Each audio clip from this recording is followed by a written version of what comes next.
G'day guys and gal. The ultimate commodity in life is time. Money, friendship, and even ass comes and goes, but time is always running out. As such, you can learn a lot about people by how they spend their valuable spare time that they have. While Space Marines are gigantic roided up super soldiers with incredibly limp dicks, they are still people, and as such, despite 40k being, how it is, they still have a decent amount of free time, arguably more than all of us, because in the long run they don't really die of old age.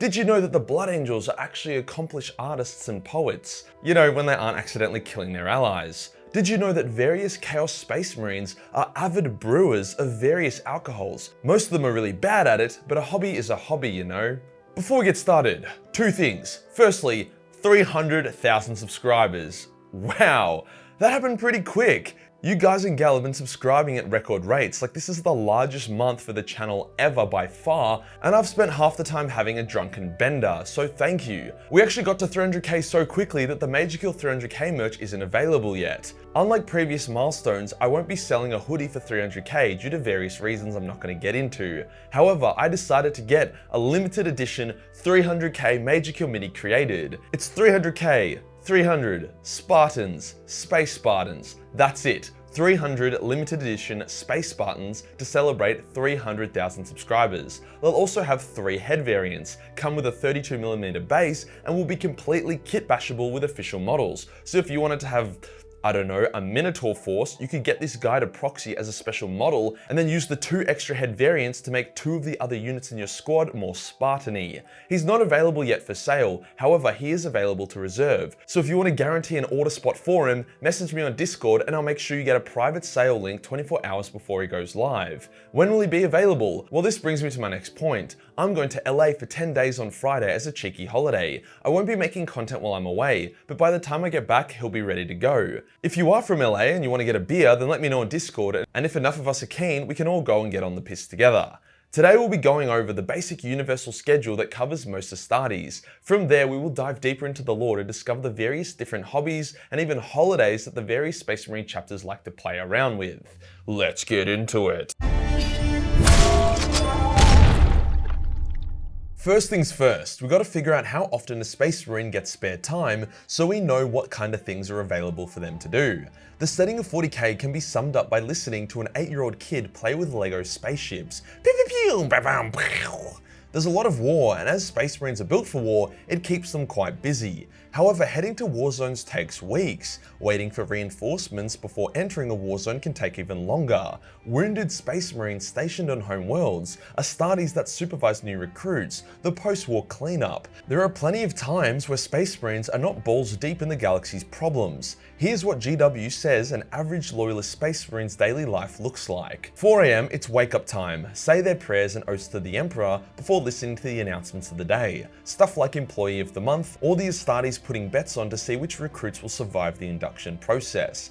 At 5 AM, it's live firing target practice. Space Marines will spend 2 hours straight shooting shit in a competitive format. High scorers will get praised and rewarded, whilst unco failures will get ripped into. His battle brothers are likely telling him that they fucked his mum. It's now 7 AM and they begin a 5-hour training session which varies depending on their needs. If they're heading to a jungle war zone, then the training will involve jungle warfare. If it's a close quarter battleground, then melee combat will be refined. After 7 hours straight of training, we get to the midday prayer, where any injured Astartes from the 7-hour training session will go to the apothecaries. They'll also have lunch around this time. Post-lunch is a debrief of the morning's training, as well as intel briefings regarding their upcoming battle zone.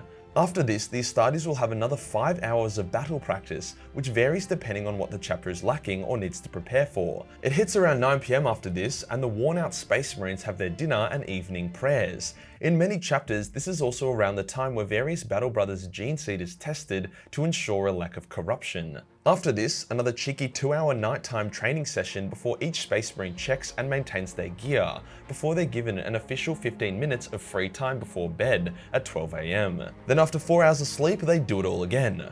This is taken from the 3rd edition Space Marine Codex, so whilst this lore is old as fuck, I don't really see too much of an issue with it, other than the fact that most Space Marine chapters don't actually pray to or see the Emperor as a god.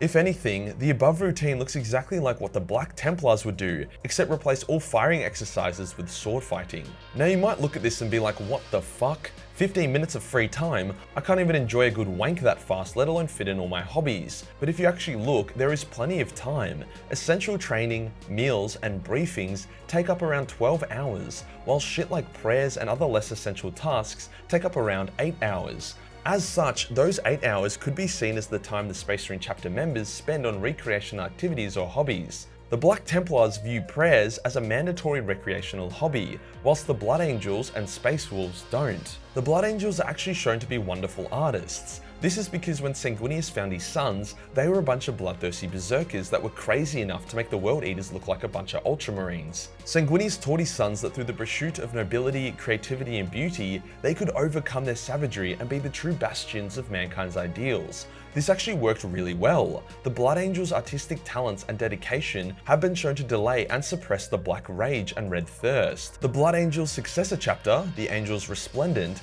got so arty that they almost completely wiped out the Black Rage from their chapter.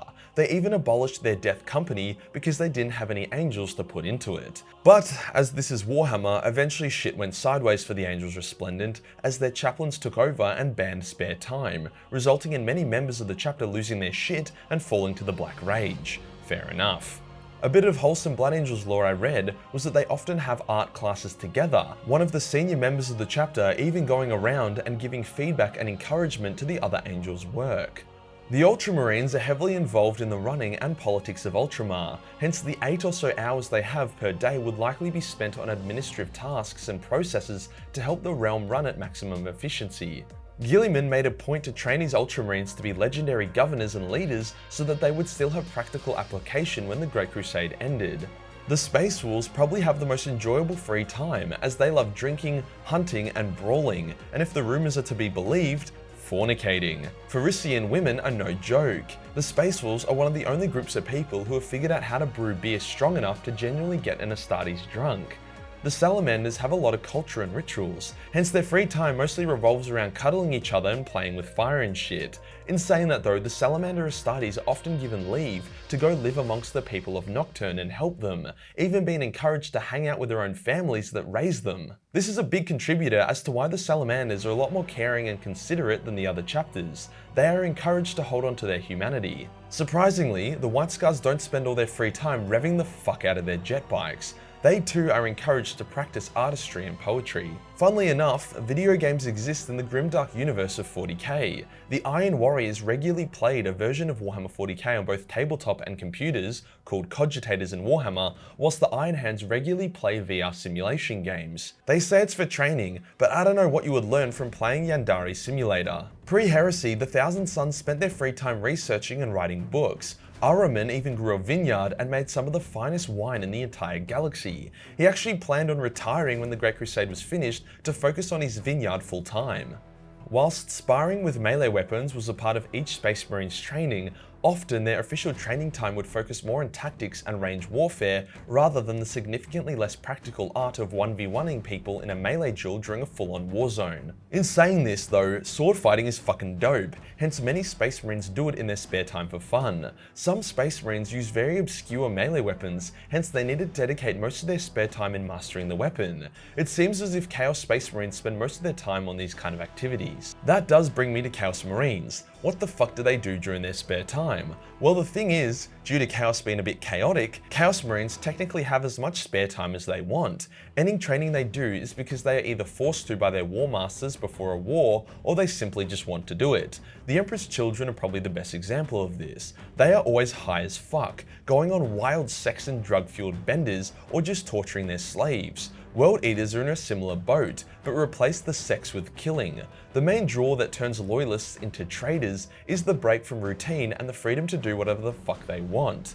A consequence to this disorganization though is that most trader warbands are low on supplies, low on servants, have outdated or damaged gear, and are low on space marines. By forgoing mandatory routine and discipline, they forgo organization. Even the less cooked warbands, such as the Night Lord warbands, are still very poor, having to scavenge warplate from dead loyalist Astartes or even their own fallen battle brothers, whilst their ships fall deeper and deeper into disrepair. Some people scratch their heads as to why the Traitor Legions struggle to even make a small dent in the Imperium, despite having their Primarchs around, and it's because they're always outnumbered, outgunned, and outsupplied by the forces of the Emperor. There's a reason why Guilliman is seen as one of the most top-tier Primarchs, despite being a pretty bad fighter. He can organize the tits out of everything.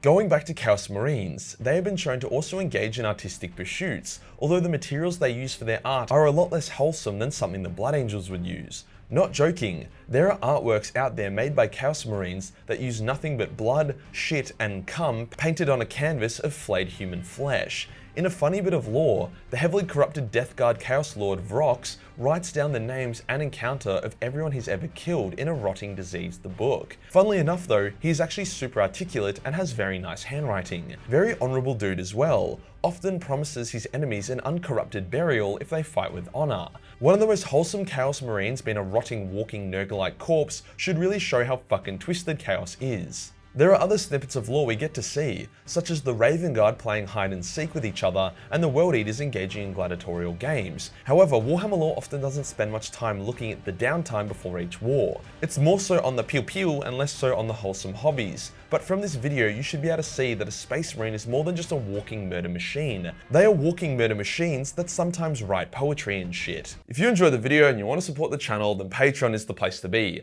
Only $1 per month give you access to a boatloads of cheeky hobbyist hentai. Hit the subscribe button, then hit the real subscribe button for more spare content. Join the Discord for more memes, and I'll see you in the next one. Peace.